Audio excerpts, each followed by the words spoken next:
les filles, je vais instaurer quelque chose. Je vais me préparer avec vous pour aller à la salle de sport, comme ça je vous motive à y aller et en même temps moi je vide mon sac. Je consomme quand même pas mal de réseaux et j'ai remarqué que les personnes qui consomment du contenu perte de poids souvent commentent des commentaires positifs, demandent des conseils, etc. Et sous ces réponses-là, il y a toujours des gens qui parlent du Mounjaro. Maintenant je suis au courant de ça parce que je produis des vidéos perte de poids et si tu sais pas ce que je fais sur ma chaîne, plein de conseils sur ce qui fonctionne pour moi et ce qui ne fonctionne pas. En fait, le problème, c'est que ces personnes commentent en faisant la pub pour du Mounjaro tous les jours. Et des fois, il y a des bots qui commandent là les trucs et ça me saoule de zinzin. Et du coup, de manière plus générale, en consommant du contenu perte de poids sur les réseaux sociaux, j'ai remarqué des choses. J'ai remarqué que les personnes avant, elles se donnaient grave du mal pour perdre du poids. Genre salle de sport, alimentation, etc.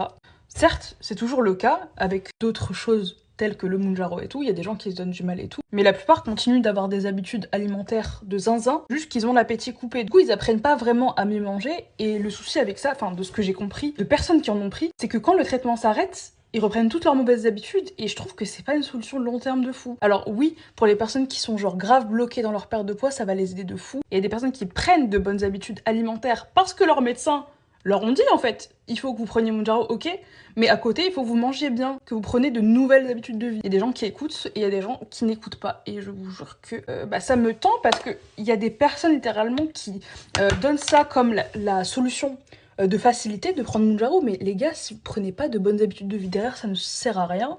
Et regardez, là, je suis en perte de poids en étant full naturel, et ça fonctionne aussi.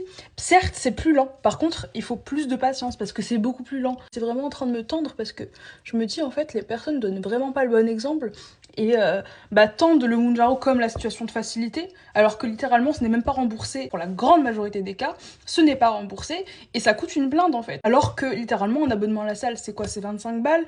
Un tapis de marche, ça coûte une centaine d'euros, mais tu payes qu'une seule fois une centaine d'euros. Je rappelle que je crois que le Mounjaro, c'est genre 300-400 balles. C'est pas possible. 300-400 euros. Et ouais, fallait que quelqu'un le dise parce que franchement, moi j'en ai ma claque. Il y a une tendance en ce moment qui est de faire la promotion de ce médicament sur lequel il me semble on n'a aucun recul. Genre ça se trouve dans 30 ans ou 40 ans, on va vous dire vous avez pris Mounjaro, ok vous êtes dans la merde, ça va vous développer des maladies. Des trucs comme ça, c'est pas bien, je sais, mais en fait, quand on n'a pas assez de recul sur un produit qui devient une facilité pour plein de gens et qui est en plus payante, du coup, vu que c'est pas remboursé, etc., c'est vraiment toute votre poche, ça les arrange en fait de vous prescrire ça. Je saoule un petit peu parce que il y a plein d'autres méthodes qui fonctionnent. On vous fait pas essayer et en fait, je trouve ça trop dommage. Et je trouve ça trop dommage pour les personnes qui ont de l'argent que vous fassiez croire à des personnes qui n'en ont pas que c'est la seule solution. Et je trouve ça dégueulasse que sous des vidéos genre perte de poids, genre comme je fais,